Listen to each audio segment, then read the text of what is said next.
如果話喺福田邊個地方、邊個板塊最有人情味、最熱鬧嘅，咁梅林咧應該係屬於其中之一啦。上梅林、下梅林呢邊咧有大型嘅商場新世界同埋沃爾瑪都喺附近嘅，離地鐵口匯川站都係200米就可以到啦。今日咧帶大家睇一套3房106個平，7000蚊左右可以租到嘅。雖然咧係日頭上班時間，但係呢邊人來人往。我哋今日咧睇嘅呢一套房咧係106個平嘅大3房嚟嘅。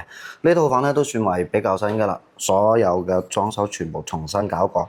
咁當然啦，佢呢邊咧佢冇做中央空調呢啲，廚房會比較大嚇，同時外面咧係帶咗一個陽台俾你擺洗衣機喺度嘅。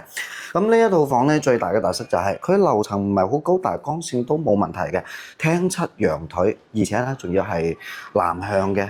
咁陽台位置咧就睇小區花園咯。最緊要呢一邊咧佢唔靠近路邊咧，佢環境好安靜，適合老人家住，一家大細翻上嚟呢邊住都 OK 合適嘅。咁再嚟咧，我哋依家翻入嚟呢一邊房間睇睇，所有嘅房包括床呢啲全部都係重新買嘅。咁呢邊咧3房2衛嚟嘅，嗱衛生間全部都做到好撚大好撚正。咁呢邊仲有一隻細嘅房，咁大家有冇發現到其實佢所有嘅房型空調包括窗口呢啲全部都有嘅，包括櫃全部都做好晒。咁再嚟咧呢邊主臥咧，嗱右手邊有個衣櫃啦、床、空調，然後呢邊有個大嘅窗口，係咪少咗個廁所喺呢度？咁呢一個廁所咧又係做得好大嘅。